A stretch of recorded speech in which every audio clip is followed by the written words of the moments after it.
దేవునామానికి స్తోత్రములు. ఈ యొక్క బైబిల్ స్టడీ ఆరాధనలో పాలుపంపులు పొందినటువంటి మీ అందరికీ నా హృదయపూర్వక వందనాలు తెలియజేస్తున్నాను. రండి, కొద్దిసేపు లేఖనాన్ని ధ్యానం చేద్దాం. పరిశుద్ధ గ్రంథము నుండి గలతీయులకు రాసిన పత్రిక 5వ అధ్యాయము, గలతీయులకు రాసిన పత్రిక 5వ అధ్యాయము 16వ వచనం నుండి 26వ వచనం వరకు చదువుతాను. మనసు పెట్టి వినండి.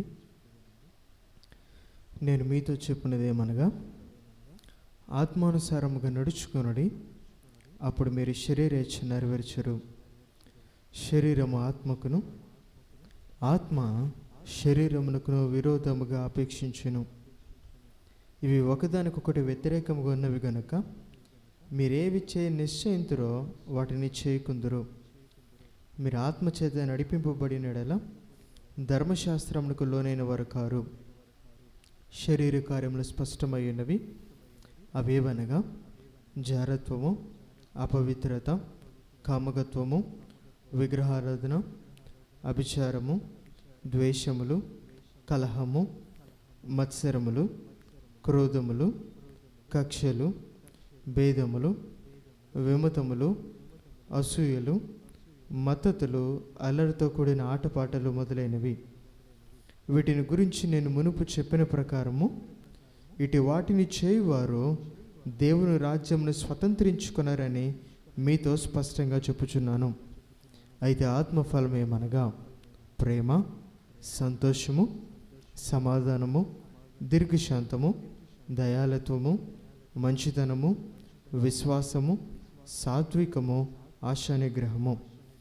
ఇటు వాటికి విరోధమైన నియమమేదీ లేదు. క్రీస్తు యేసు సంబంధులు శరీరమును దాని ఇచ్ఛలతోనూ దురాశలతోనూ సిలువేసి ఉన్నారు. మనము ఆత్మను అనుసరించి జీవించే వారమైతేమా ఆత్మను అనుసరించి క్రమముగా నడుచుకుందాము. ఒకరినొకరము వివాదమునకు రేపకయు, ఒకరి యందొకరము అసూయపడకయు, వృధాగా అతిశయపడకయు ఉందము. తలలు ఉంచి కళ్ళు మూసుకున్నట్లయితే చిన్న ప్రార్థన చేసుకుందాం. పరిశుద్ధ ప్రేమ నమ్మకమైనటువంటి మా ప్రియ పరలోకపు తండ్రి, మరొక మారు ఈ యొక్క బైబిల్ స్టడీ ఆరాధన ద్వారా మీ పాదాల సమీపంకు చేరడానికి మీరు చూపి ఉన్న ఈ యొక్క కృపను బట్టి మిమ్మల్ని స్తుతిస్తూ మరొక మారు తుఫానును మీరు జ్ఞాపకం చేసుకుని అది మా జీవితాలలో ఎటువంటి శారీరకంగాను ఆర్థికంగాను మా జీవితాల నష్టాన్ని కలిగించుకున్నట్లు మీ కనికరాన్ని మరొక మారు మాపై, మా ప్రాంతం వారిపై మీరు చూపినటువంటి విధానం బట్టి మిమ్మల్ని స్తుతిస్తూ మరొక మారు వాక్య ధ్యానంలోనికి మేము కొనసాగుతుండగా సమయమును నాకును మాకును మీరు మేలుకరంగా దీవెనకరంగా మీరు మలచండి. లేఖనపు లోతుల్లో మా చీకటి జీవితాల వైపు మేము తేరు చూచి వాటిని మీ లేఖనమైనటువంటి అద్దంలో నుంచి సరిచేసుకోగలగడానికి కృపనిమ్మని మీ యొద్ద వేడుకుంటూ మీ లేఖనాన్ని వినగలగడానికి, గ్రహించగలగడానికి, మరుముఖ్యంగా అవలంబించగలగడానికి మాకు మీరు సహాయాన్ని దయచేయమని వింటున్న నామ యొక్క అందరి యొక్క అంతరంగాల్లో మీ యొక్క ఆత్మకార్యంను జరిగించి మహిమ పొందమని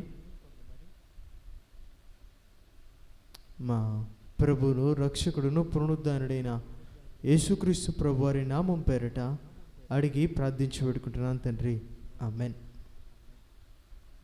మంచిది.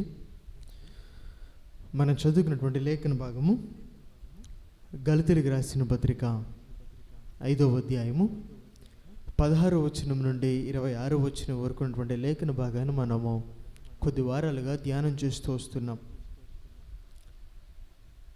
పౌలు సంఘానికి కొన్ని ఆనవాళ్ళను, కొన్ని రుజువులను కనపరచడం ఇక్కడ మనకు కనిపిస్తుంది. ఏంటి ఆ ఆనవాలు, ఏంటి ఆ సాదృశ్యాలు, ఏమిటి ఆ యొక్క విషయాలేనంటే, ఒక వ్యక్తి పరిశుద్ధాత్మను అనుసరించి నడుచుకుంటే ఎలా ఉంటాడు, ఆ వ్యక్తి పరిశుద్ధాత్మను అనుసరించి నడుచుకుంటున్నాడు అనడానికి ఆనవాలు ఏమిటి, ఆ విషయాలన్నీ మరొకమారు సుస్పష్టం చేస్తున్నాడు. 5 విషయాలు అక్కడ చెప్పడం మనకు కనిపిస్తుంది. ఆ 16 నుంచి 26 వచనాల 10 వచనాల లేఖన భాగంలో 5 విషయాలు చెప్తున్నాడు. ఒక వ్యక్తి ఆత్మను అనుసరించి నడుచుకుంటే ఎట్లా ఉంటాడో 5 సాదృశ్యాలను, 5 దృశ్యాంతరాలను, 5 ఆనవాలను కనపరుస్తున్నాడు అక్కడ. మొట్టమొదటిది, ఒక వ్యక్తి ఆత్మను అనుసరించి నడుచుకుంటే అతడు శరీరాశలను నెరవేర్చడు. రెండవది, తన జీవితంలో ఆ వ్యక్తి సంఘర్షణ పోరాటానికి కలిగి ఉంటాడు. ఆత్మకు శరీరానికి మధ్య జరిగేటువంటి సంఘర్షణలో, ఆ పోరాటంలో తను నలిగిపోతూ ఉంటాడు. మూడవదిగా ఆ వ్యక్తి ధర్మశాస్త్రానికి లోనైనటువంటి వాడిగా ఉండడు. ధర్మశాస్త్రము ఏ పాపాన్ని అయితే ఇస్తుందో, ధర్మశాస్త్రము ఏ తీర్పునైతే ఇస్తుందో, ఇకేవి వాటిల్లో అతడు దాని కిందకు లోనైనటువంటి వాడిగా ఉండడు. ఇక మీద పాపానికి అతడు బానిసగా ఉండడు. నాలుగవదిగా, తన జీవితంలో సిలువ వేయబడినటువంటి అనుభవాన్ని కలిగి ఉంటాడు. సిలువ మోస్తున్నటువంటి అనుభవాన్ని కలిగి ఉంటాడు. ఐదవదిగా, ఆత్మఫలములు ఫలించేవాడిగా ఉంటాడు. ఈ 5 ఒక వ్యక్తి పరిశుద్ధాత్మను అనుసరించి నడుచుకొనిచున్నాడు అనడానికి సాదృశ్యాలు, ఆనవాలు, రుజువులు.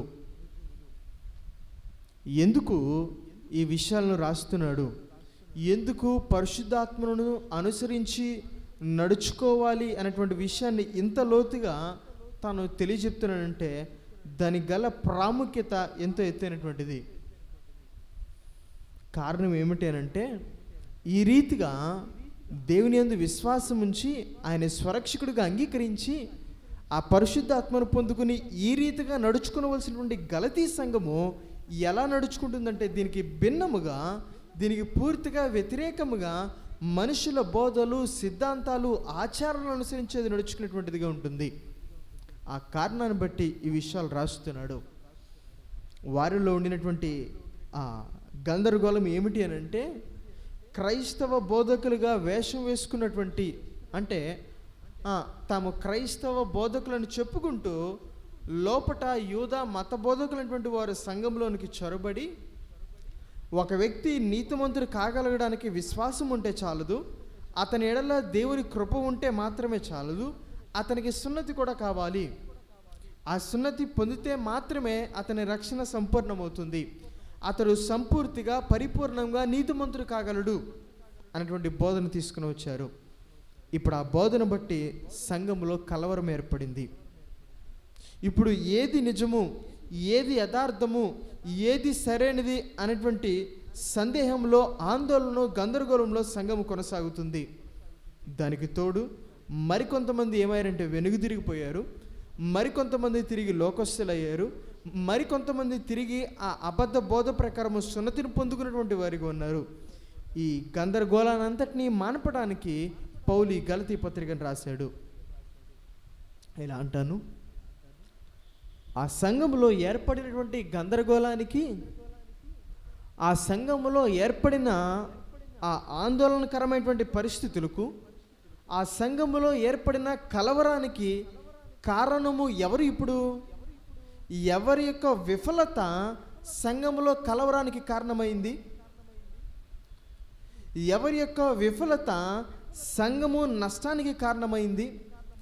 ఎవరి యొక్క విఫలత సంఘములో ఆందోళన, సంఘములో చీలిక ఏర్పడడానికి కారణమైంది? ఏమని చెప్పాలా? ఇప్పుడు విమర్శించవలసింది పౌలునా? పౌలు సరైన రీతిగా సంఘాన్ని కాయలేకపోయాడు, సంఘాన్ని నడిపించలేకపోయాడు, సంఘాన్ని తాను కొనసాగించలేకపోయాడు. అతని యొక్క అసమర్థత గలతీ సంఘంలో ఇటు పరిస్థితులకు కారణమని చెప్పాలా? కానే కాదు.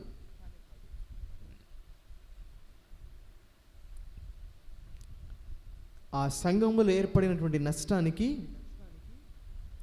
ఆ సంఘములో ఏర్పడినటువంటి కలవరానికి, ఆ సంఘంలో ఏర్పడినటువంటి ఆ ప్రతికూలమైనటువంటి పరిస్థితులకు కారణము ఎవరు, లోపము ఎవరిదంటే సంఘముదే. ఏంటిది అంటే అది సంఘము అబద్ధ బోధకులను గుర్తించుటలో విఫలమైంది. నాడు గలతీ సంఘము మాత్రమే కాదు, నేటికి క్రైస్తవ సంఘాలు అబద్ధ బోధకులను గుర్తించుటలో విఫలమవుతుంది. సంఘము పాడైపోవడానికి, సంఘము క్షీణించిపోవడానికి, సంఘములో కలవరం ఏర్పడడానికి, నష్టము ప్రాప్తించడానికి చేస్తున్నటువంటి పొరపాట్లు ఏమిటో నేను మొదటి నుంచి జ్ఞాపకం చేస్తూ వచ్చాను. ఒకటి, అది ప్రభు బలియాగానే నిరర్ధకం చేస్తుందని,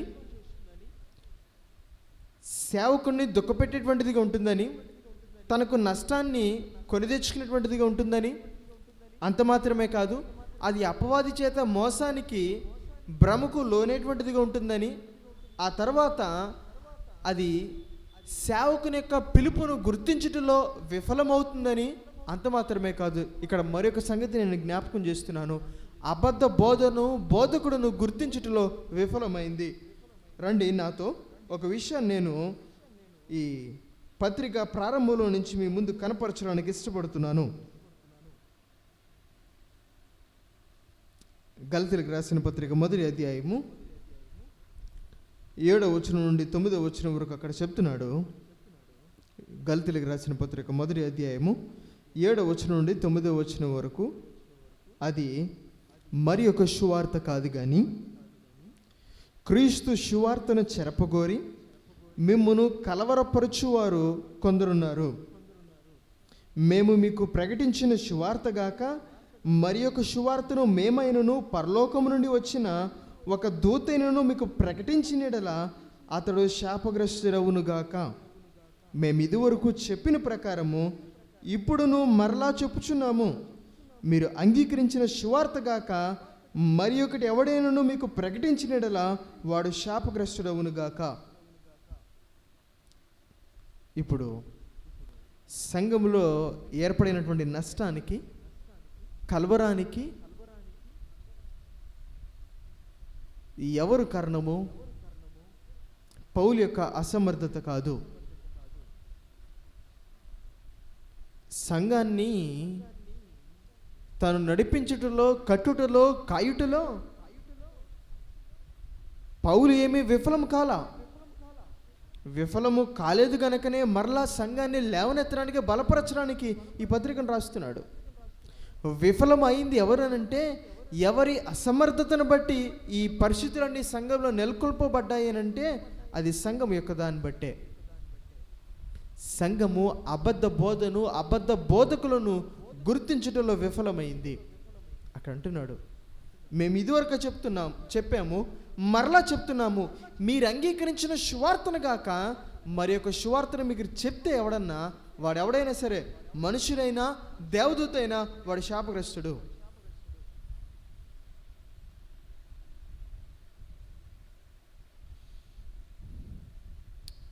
నాటి సంఘమే కానీ నేటి సంఘమే కానీ చేస్తున్నటువంటి పొరపాటు ఇదే.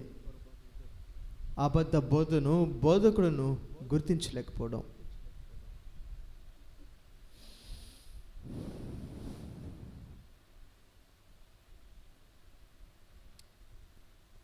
మిస్ఇంటర్ప్రిటేషన్, అసందర్భానుసారంగా వ్యాఖ్యానించడం, రాంగ్ డాక్ట్రిన్స్, తప్పుడు సిద్ధాంతాలు, కల్ప్రిట్ ప్రీచింగ్, మోసకరమైనటువంటి బోధలు, అబద్ధ బోధలు, ప్రాస్పెరారిటీ గాస్పల్, లాభదాయకమైనటువంటి బోధలు, ఇవన్నీ అబద్ధ బోధలు కావా? ఇవి అబద్ధ బోధలు. ఆ సేవకుడు చేస్తున్నటువంటి బోధలో ఇవన్నీ గుర్తిస్తున్న సంఘము. అతడు అసందర్భానుసారంగా వాక్యాన్ని వ్యాఖ్యానిస్తున్నాడు, గమనిస్తున్నాడా?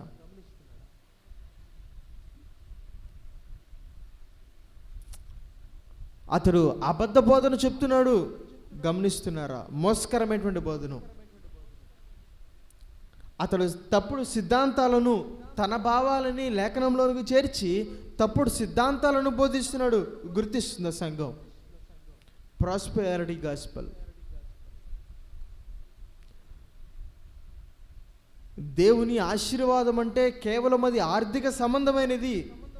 ఆ వ్యక్తి ధనవంతుడైతే దేవుడు తనను ఆశీర్వదించినట్లు ఇటువంటి బోధలు గుర్తిస్తున్న సంఘము. నా సేవకుని యొక్క బోధలో ఇవన్నీ ఉన్నాయో లేదని పరీక్షిస్తున్న సంఘము. ఆ సేవకుడు చెప్పేటువంటి బోధలో రాంగ్ డాక్ట్రైన్ ఉందా లేదా, మిస్ఇంటర్ప్రిటేషన్ జరుగుతుందా లేదా, అతడు కల్ట్ ప్రీచింగ్ చేస్తున్నాడా లేదా, అతడు ప్రాస్పెరిటీ గాస్పెల్ని ప్రకటిస్తున్నాడా లేదా, ఈ విషయాలను గమనిస్తున్న సంఘము.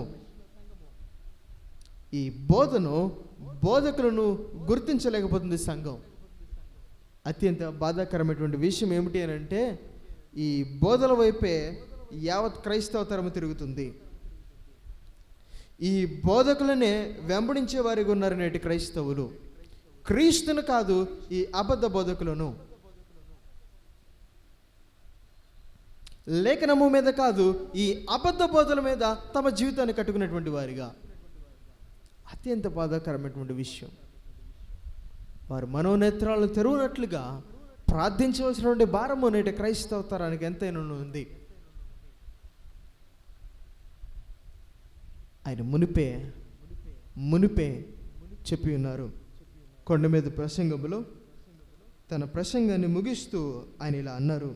మత్తయి సువార్త 7వ అధ్యాయము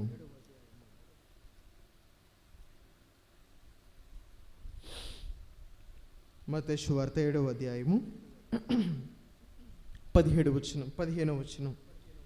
అబద్ధ ప్రవక్తల గురించి జాగ్రత్త పరుడి.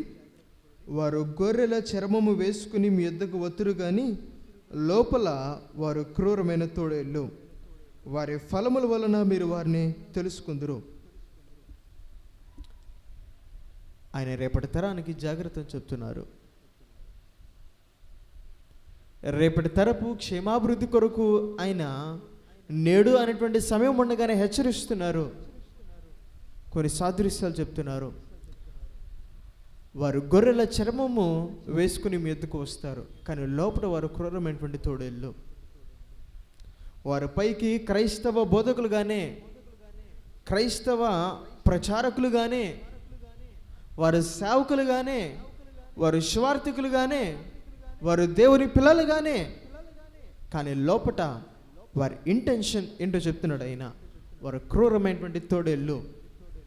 సంఘానికి హాని చేయాలనే, దాని ద్వారా తను లాభాభివృద్ధిని సంపాదించుకోవడానికే నష్టాన్ని, చీలికను, కలవరాన్ని తన సంఘంలోనికి తీసుకురావడమే అతని ఇంటెన్షన్. వారు గొర్రెల చర్మం వేసుకుని మీ ఎద్దుకు వస్తారు, కానీ లోపల క్రూరమైనటువంటి తోడేళ్ళు. వారి ఫలములను బట్టి మీరు వారిని తెలుసుకుందరు.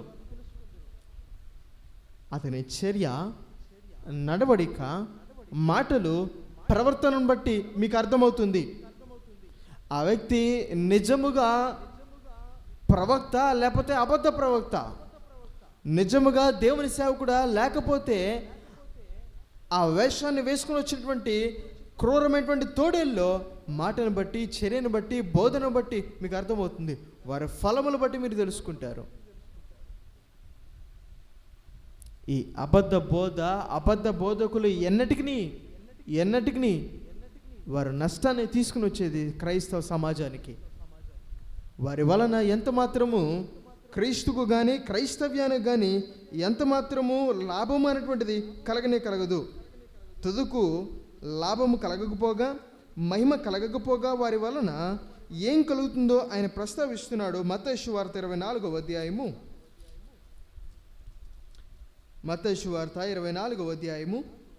11వ వచనంలో చెప్తున్నాడు. అనేకులైన అబద్ధ ప్రవక్తలు వచ్చి పలువురిని మోసపరిచెదరు.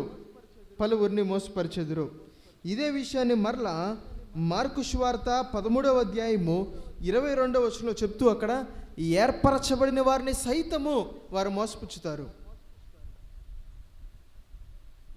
వారు చేసేటువంటి పని ఏమిటి అని అంటే పాడు చేయడం, మోసపుచ్చడం, ఎవరిని ఏర్పరచబడినటువంటి వారిని సైతము పిలవబడిన వారిని అనట్లేదు, పిలవబడినటువంటి గుంపుని కాదట వారు మోసపరిచేది, ఏర్పరచబడినటువంటి గుంపుని సైతము వారు మోసపుచ్చుతారట. ఇలా అంటాను, క్రైస్తవుడు అనేది నిన్ను నువ్వు ప్రశ్నించుకో. నీవు అబద్ధ బోధకుడును గుర్తిస్తున్నావా? నేటి క్రైస్తవ సమాజానికి, క్రైస్తవ సంఘానికి, విశ్వాసులకి కావలసింది ఏమిటి? అత్యంత దుఃఖకరమైనటువంటి విషయం.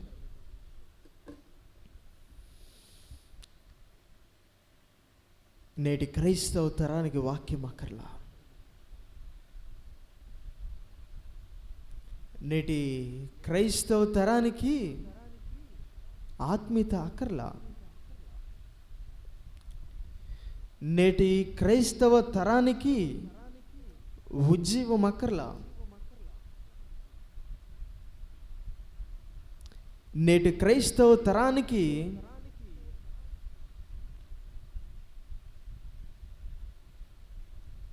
ఇవేవి అక్కర్లేదు. నేటి క్రైస్తవ తరానికి కావలసింది హంగులు. నేటి క్రైస్తవ తరానికి కావలసింది ఆర్భాటాలు. నేటి క్రైస్తవ విశ్వాసికి తెలిసిన వాక్యము, కావలసిన వాక్యం ఏమిటంటే లోక సంబంధమైనటువంటి విషయాలతో నిండి ఉండినటువంటి వర్తమానాలు, స్వచ్ఛమైనటువంటి వాక్యం అక్కర్లా. నేటి క్రైస్తవ తరానికి తెలిసిన ఆత్మీయత ఏంటంటే అంగులు, ఆర్భాటాలు. నేటి క్రైస్తవ తరానికి తెలిసిన ఉద్యమం ఏమిటి అని అంటే అంగుల ఆర్భాటాలు, కేకలు, విపరీతమైన సంగీత వాయిద్యాల ధ్వని, విపరీతమైన గంతులు వేసేటువంటి తత్వం, విపరీతమైన చప్పట్లు కొట్టేటువంటి తత్వం. నేటి క్రైస్తవ తరానికి తెలిసిన ఉద్యమం ఏమిటంటే విస్తారమైనటువంటి జనములతో నిండి ఉండేటువంటి సంఘం. అత్యంత బాధాకరమైన, దుఃఖకరమైనటువంటి విషయాలు ఇవి.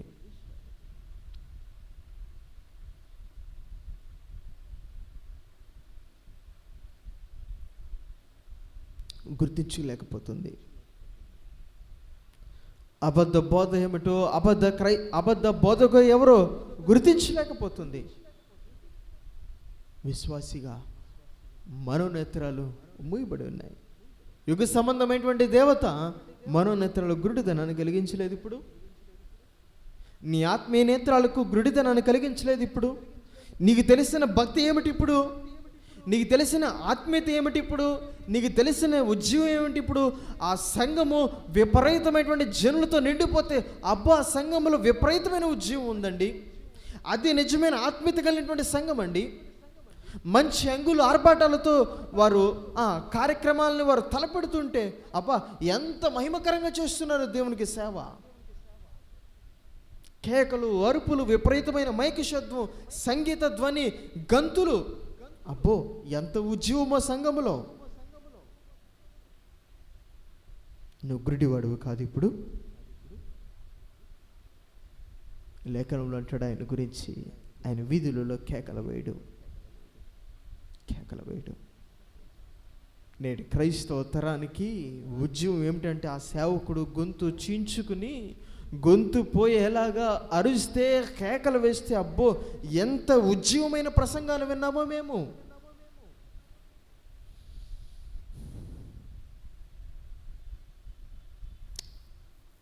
కానీ నాటి సంఘానికి నేటి సంఘానికి వ్యత్యాసము ఒక దాని దగ్గర కనపరచబడుతుంది. అపోస్తలుల కార్యాల గ్రంథము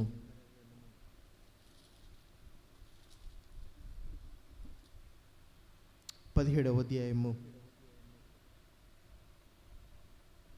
11వ వచనం అంటున్నాడు, వీరు తెస్సలోనికలో ఉన్న వారి కంటే గనులయ్యుండిరి గనక ఆసక్తితో వాక్యమును అంగీకరించి పౌలును శీలయును చెప్పిన సంగతులు అలాగున్నవో లేవో అని ప్రతిదినమును లేఖనములు పరిశోధించుచు వచ్చిరి.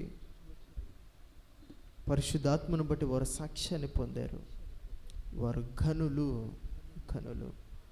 నీవు అనుకుంటున్నావు ఆ బోధ, ఆ సేవకుడు, ఆ సిద్ధాంతాలు, ఆ పరిచర్య ఘనమైనటువంటిది. కానీ దేవుడు చెప్తున్నాడు, ఏది ఘనమైనటువంటి సంఘమో వారు ఘనులయ్యుండినందున పౌలు శీల చెప్పిన మాటలు అలాగొనవలేవో ప్రతి దినమును లేఖనమును పరిశోధించుచూ వచ్చారట. ఇలా అంటాను, ఈరోజు వాక్యాన్ని విన్నావు, ఇంటికి తిరిగి వెళ్ళావు, వెళ్ళిన నీవు లేఖనాన్ని తిరగేసి సేవకుడు చెప్పిన మాటలు లేఖనములు అలాగొన్నవలేవో చూచావా? సేవకుడు చెప్తున్నటువంటి సిద్ధాంతాలు అలాగొన్నవలేవో చూచావా? సేవకుడు చెప్పినటువంటి ఆ వ్యాఖ్యానం అలాగుందో లేదో చూసావా? సేవకుడు చేసినటువంటి బోధ అలాగున్నదో లేదో చూసావా?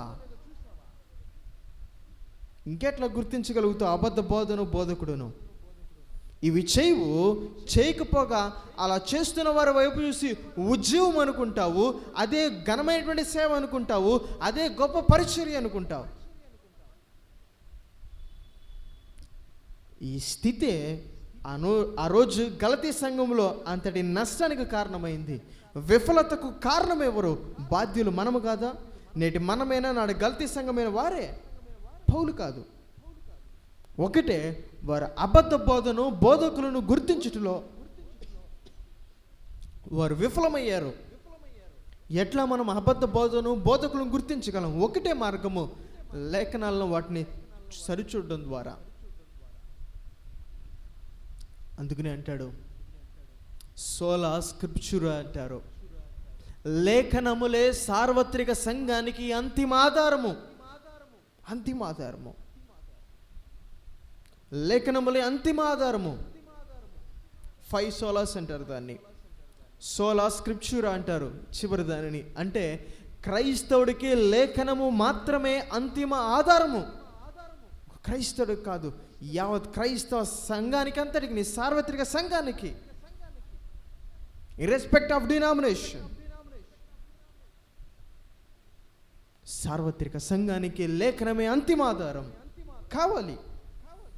ఆ లేఖనమైనటువంటి అంతిమ ఆధారం చేతనే అబద్ధ బోధను, బోధకులను గుర్తించగలము. లేకపోతే విఫలమవుతాము. ఆనాడు గలతీ సంఘం ఎలా నష్టపోయిందో అలా నష్టపోయేటువంటి పరిస్థితి ఏర్పడుతుంది. చివరిదిగా ఆత్మఫలములు మనం ధ్యానం చేస్తూ ప్రేమ అనేటువంటి ఆత్మీయ ఫలం యొక్క గుణగణాలని మనము కొరింథీయులకు రాసిన మొదటి పత్రికలోంచి చూస్తూ వస్తున్నాము. రండి నాతో కొరింథీయులకు రాసిన మొదటి పత్రిక 13వ అధ్యాయము 8వ వచనాన్ని చూసినట్లయితే, ప్రేమ శాశ్వత కాలముండును. ఈ 13వ అధ్యాయం దగ్గర ప్రేమ యొక్క గుణగణాలను, లక్షణాలను మనం అనేక దినాలుగా ధ్యానం చేస్తూ వస్తున్నాం. ఈ వారంతో ఇక ఇంతటితో ప్రేమ అనేటువంటి అంశాన్ని ముగించాలని ఇష్టపడుతున్నాను. చివరిదిగా అక్కడ అంటున్నాడు, ప్రేమ శాశ్వత కాలముండును.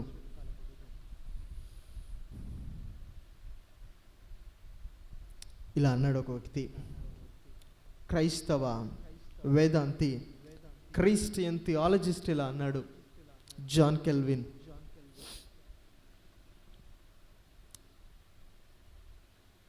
చాలాసార్లు మనకి సృష్టిని ఎందుకు దేవుడు తయారు చేసినటువంటి ప్రశ్న ఏర్పడుతుంది.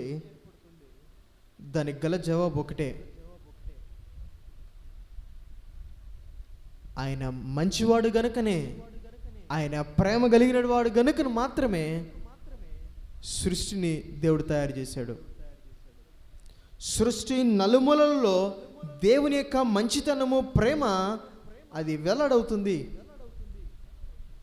ఇలా అంటాను, సృష్టిలో నలువైపు చూడు, ప్రకృతిలో నలువైపు చూడు. ఇలా అంటాను, ఈ సృష్టి ప్రకృతి నలుమూలలో ప్రతి అణువణువున దేవుని ప్రేమ కనపరట్లా? ప్రతి చిన్నదానిని దేవుడు నీ కొరకు, నా కొరకు తయారు చేశాడే, దాని వెనక ప్రేమ కాదంటావా? సృష్టిలో భాగమైనటువంటి మన వైపు మనం చూసుకుందాము. తన పొలుగు చొప్పున నిర్మింపబడి ఉన్నాము. మన నాసికారంధ్రంలోనికి తన జీవాయువును ఊదాడు. ప్రేమ కాదంటావా? ఈ సృష్టి నలుమూలలో చూద్దాం, వాటిని అంతటి మీద అధికారాన్ని దేవుడు మనందరికి ఇచ్చాడు. ప్రేమ కాదంటావా? ఆయన మంచివాడు గనుకనే, ఆయన ప్రేమ కలిగిన వాడు గనుక మాత్రమే దేవుడి సృష్టిని తయారు చేశాడు. ఇలా అంటాను, ఎందుకు నేను ఈ విషయం చెప్పాను తెలుసా? ప్రేమ శాశ్వత కాలం ఉండునని చెప్తున్నాడు భక్తుడు ఇక్కడ. ఈ ప్రేమ ఎక్కడిదో తెలుసా? సృష్టికి మునుపు ఉన్నటువంటిది. సృష్టికి మునుపు ఉండినటువంటిది, సృష్టి తర్వాత కూడా ఉండేటువంటిదే. అది ఆది అంతము లేనటువంటిది. ఆయన ప్రేమకే నిలువెత్తు నిదర్శనము రూపమై ఉన్నాడు. ఆయన ప్రేమ స్వరూపై ఉన్నాడు. ఈ ప్రేమ శాశ్వతమైనది.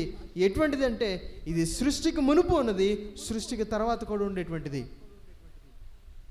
దానికి అంతం లేదు, దానికి ముగింపు లేదు. అది శాశ్వతమైనది. ఈ ప్రేమను అడ్డగించగలిగింది ఏది? ఇప్పుడు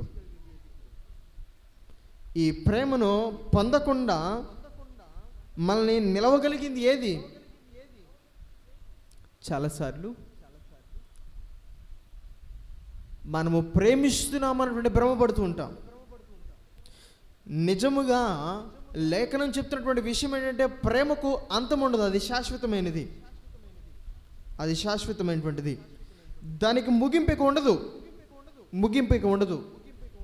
మనం అనుకుంటాం నేను ప్రేమిస్తున్నాను అనుకుంటాం, కానీ మన ప్రేమకి ఏముంటుందంటే ఒక ముగింపు ఉంటుంది. కానీ నిజముగా దైవిక ప్రేమకు ఉన్నటువంటి లక్షణం ఏంటంటే అది అనంతమైనటువంటిది, అది నిత్యమైనటువంటిది. ఆ ప్రేమకు ముగింపు, ఒక ఫుల్ స్టాప్ అనేటువంటిది లేదు. ఇక మన ప్రేమ శాశ్వత కాలము ఉండకుండానట్లు ఉండేటువంటి అడ్డంకులు ఏమిటి? ఇప్పుడు పరిస్థితులు. ఇలా అంటాను, పరిస్థితులు. అందుకనే ఇలా అంటాడు లేఖనములు. రండి నాతో పరమగీతముల గ్రంథము 8వ అధ్యాయం 6వ వచనం. మనకందరికీ తెలిసిన మాట. ప్రేమ మరణమంత బలమైనటువంటిది. ప్రేమ యొక్క లక్షణం ఏంటి అంటే అది మరణమంత బలమైనటువంటిది. అది ఎటువంటి పరిస్థితులకు రాజీ పడదు. ఆ ప్రేమించుచున్నటువంటి వ్యక్తి విషయమై మనకు శ్రమ ఎదురైనా, కష్టం ఎదురైనా, అవమానం ఎదురైనా, దరిద్రత ఎదురైనా, చివరకు మరణం ఎదురైనా సరే అది తెగింపు కలిగి ముందుకు వెళ్తుందే కానీ అది రాజీ పడదు. కానీ మనం అనుకుంటున్నాం ప్రేమిస్తున్నామని, ఆ వ్యక్తిని ప్రేమిస్తున్నప్పుడు ఆ వ్యక్తి విషయమే కలిగినటువంటి శ్రమ దగ్గర ఇప్పుడు ఏమవుతుందో తెలుసా? మనము వెనుదిరిగిపోతాం. అక్కడితో చాలించిపోతుంది మన ప్రేమ. అందుకు సజీవమైనటువంటి ఉదాహరణ ఇలా అంటాను. పేతురు అన్నాడు, ప్రభువా నేను నిన్ను ప్రేమిస్తున్నాను, నీ మరణంతో సహా నేను మరణిస్తాను, నీ మరణంలో నేను పాలుపంపులు పొందుతాను. ఇప్పుడు ఇలా అంటాను, పేతురు చేత ప్రేమ ఇవ్వబడుతున్నటువంటి ఆ ప్రభు విషయమై శ్రమ ఎదురైంది ఇప్పుడు పేతురు జీవితంలో. ఇప్పుడు పరిస్థితులను బట్టి పేతురు యొక్క ప్రేమ ఏమైంది? ప్రభు పట్ల రాజీ పడిపోయింది, అంతటితో ఆగిపోయింది.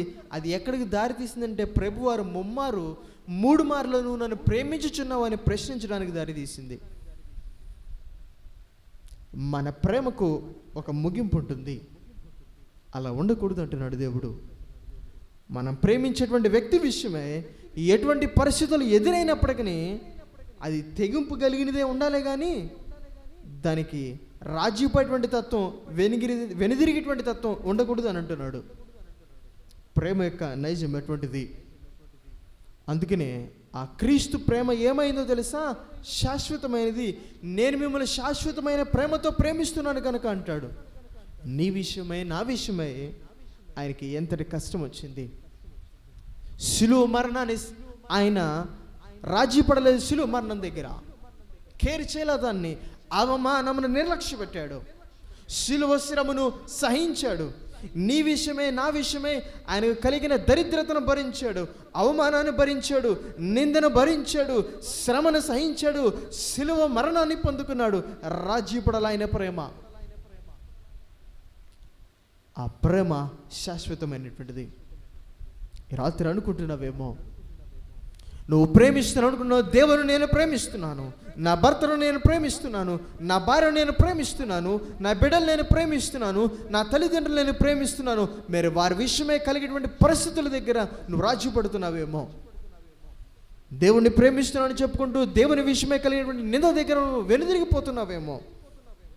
మనుషులు ప్రేమిస్తున్నాను అనుకుంటూ వారి విషయంలో ఎదురైనటువంటి పరిస్థితుల దగ్గర వెనుదిరిగిపోతున్నావేమో. ఆలోచన చేయి.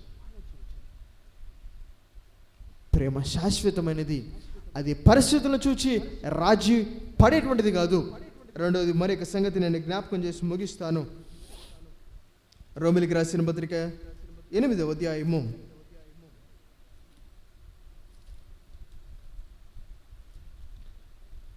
35వ వచనంలో అంటున్నాడు ఇక్కడ, క్రీస్తు ప్రేమ నుండి మనలను ఎడబాపు వాడేవాడు శ్రమ అయినను, బాధ అయినను, హింస అయినను, కరువైనను, వస్త్రహీనతైనను, ఉపద్రవమైనను, ఖడ్గమునైనను మనలను ఎడబాపున చెప్తున్నాడు అక్కడ సుస్పష్టంగా. ఏ పరిస్థితుల్లో నన్ను దేవుని ప్రేమలో నుంచి వేరు చేయలేవు, దూరం చేయలేవు. ఇలా అంటాను. ఆఖరికి పాపము కూడా క్రీస్తు ప్రేమలో నుంచి మనల్ని దూరం చేయలేకపోయింది. మనము క్రీస్తుని ఎరగక మునుపు ఏ ప్రేమనైతే కలిగి ఉన్నామో నేడు క్రీస్తుని కలిగి ఉండినప్పుడు అలాగే ప్రేమిస్తున్నాడు ఆయన. రేపటి దినాన ఆయన చెయ్యి నువ్వు విడిచిపెట్టినప్పటికీ ఆయన నిన్ను అలాగే ప్రేమిస్తాడు. ఆయన ప్రేమ శాశ్వతమైనటువంటిది. మనం ప్రేమిస్తున్నాం అనుకుంటాము, కానీ ఆ వ్యక్తి మనకు నచ్చనట్లుగా ఉండినప్పుడు, మనమంటే ఇష్టం లేనట్లుగా ప్రవర్తిస్తున్నప్పుడు, మనల్ని విడిచిపెట్టేస్తున్నప్పుడు, మనకి కష్టాన్ని కలిగిస్తున్నప్పుడు, ఆ వ్యక్తిలో చెడుతనం ఉండినప్పుడు మన ప్రేమ ఏమవుతుందో తెలుసా? మారిపోతుంది, దూరం అవుతుంది. కానీ దేవుని ప్రేమ అటువంటిది కాదు. పాపమైనప్పటికీ ఆయన ప్రేమలో నుంచి మనల్ని ఎడబాపలేకపోయింది. పరిస్థితులకు రాజీ పడదు, పాపాన్ని అది దృష్టించదు. అందుకు నేను అన్నాడేమో, గరుడైన మన పరమ తండ్రి ఇలా అన్నాడు, మిమ్మల్ని స్నేహితులని పిలుస్తున్నాను. ప్రభు అంటున్నారు అలా, దాసులను పిలువక మీద మిమ్మల్ని స్నేహితులను పిలుస్తున్నాను. ఎంత గొప్ప సంగతి అది. ఆలోచించావు ఎప్పుడన్నా? మన అంతరంగాల వైపు చూచినప్పుడు ఆయనకి, మన మరులకు చెవెగుతున్నప్పుడు ఆయనకి, మన మీద దృష్టించుచున్నప్పుడు ఆయనకి ఏం జ్ఞాపకం వస్తుంది? ఒక వ్యక్తిని చూసినప్పుడు ఆ వ్యక్తి చేసిన మంచితనం మనకు గుర్తొచ్చుద్దేమో. మరొక వ్యక్తిని చూస్తే ఆ వ్యక్తి మనకి తలపెట్టినటువంటి కష్టం గుర్తుకొచ్చుద్దేమో. ఇప్పుడు నన్ను దేవుడు చూసినప్పుడు ఏం గుర్తొస్తుంది అంటావా? ఆయనకి ఏం గుర్తొస్తుంది? పాపం అంటావా? దానికి అవకాశం లేనే లేదు. ఒకసారి ఆయన మనల్ని ప్రేమించి క్షమించిన తర్వాత మరలా పాపి అనేటువంటి కోణంలో ఆయన చూడనే చూడడు. నా ప్రియమైన కరి, ఎన్నో లక్షణాలను, ప్రేమకు ఉండేటువంటి ఎన్నో లక్షణాలు చూసాం. అయితే ప్రేమ శాశ్వత కాలం ఉండాలట. అది పరిస్థితులను చూసి రాజీ పడకూడదట. అది ఇతరుల్లో లోపాలను చూచి అది వెనుదిరగకూడదట. నీ భర్తను ప్రేమిస్తున్నావు, భార్యను ప్రేమిస్తున్నావు, తల్లిదండ్రులు ప్రేమిస్తున్నావు, బిడ్డలను ప్రేమిస్తున్నావు, సంఘాన్ని ప్రేమిస్తున్నావు. వారిలో లోపాల వైపు చూచి నీ ప్రేమ మార్పు చెందకూడదు, శాశ్వతమైనదిగా ఉండాలి. చివరిదిగా ప్రేమను గురించినటువంటి ధ్యానాన్ని ముగిస్తూ ముగింపు మాటలుగా ఇలా అంటాను, ప్రేమ ఒక భాష.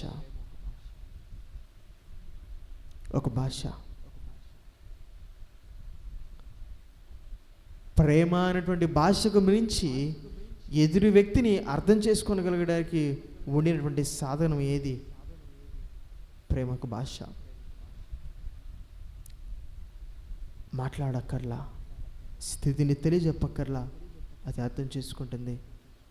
క్రైస్తవులుగా ప్రేమ అనేటువంటి భాషను కలిగి ఉండవలసిన వారు. ఏం చెప్పాడంటావు? చిన్న కుమారుడు ఆ రోజు తండ్రికి అర్థమయ్యేలాగా తన స్థితిని ఎలా వెలబుచ్చాడంటావు, తెలియజెప్పాడంటావు.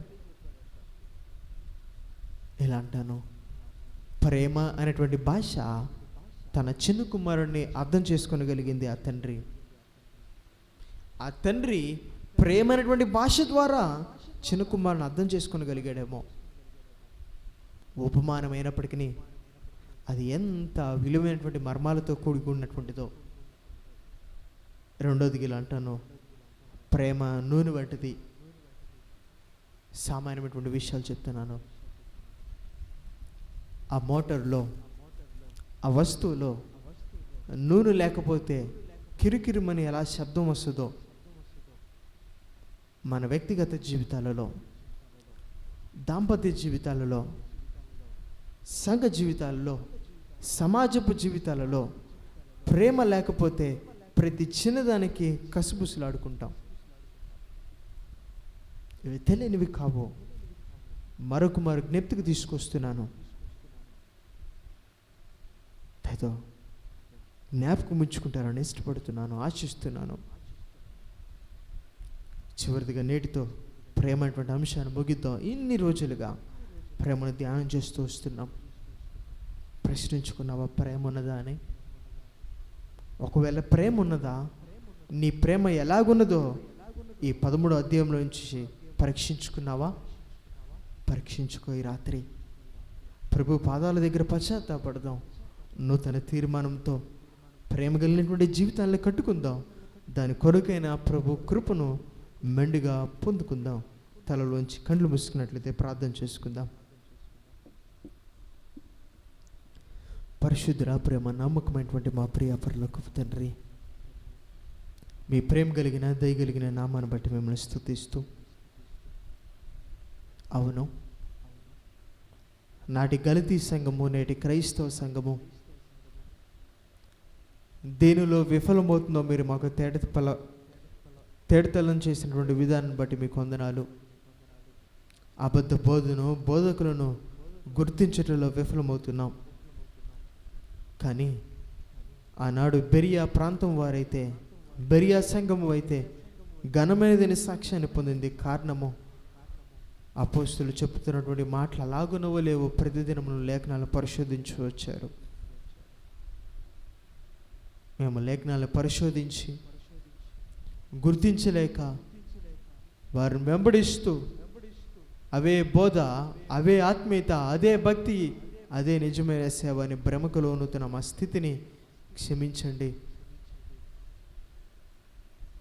ఆ విషయంలో పడిపోయి నష్టపోతున్న ఎంతోమంది మా ప్రియులను, మా సహోదరులను ఈ రాత్రి మీ పాదాల చెంతగా అప్పగిస్తున్నాము.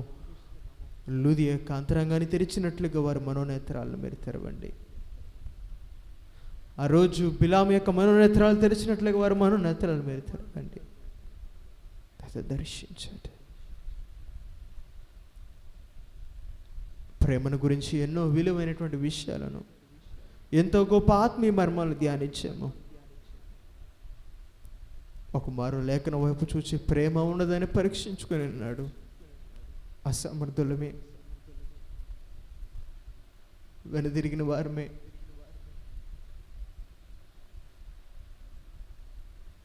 క్రైస్తవులమని చెప్పుకుంటూ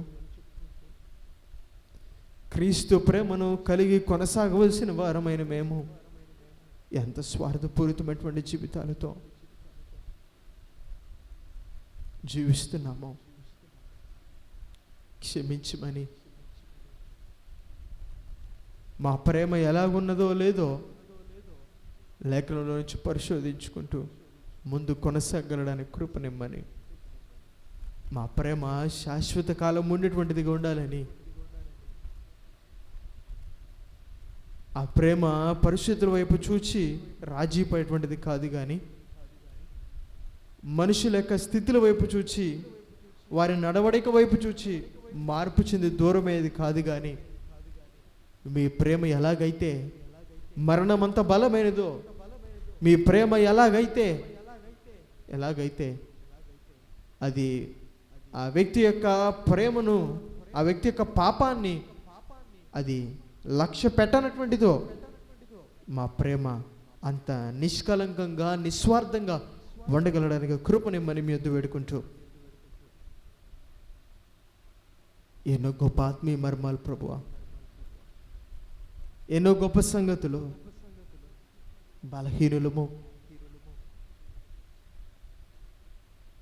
మీ కృప లేనిదే ఆ రీతిగా జీవించడం మాకు చేత కాదు.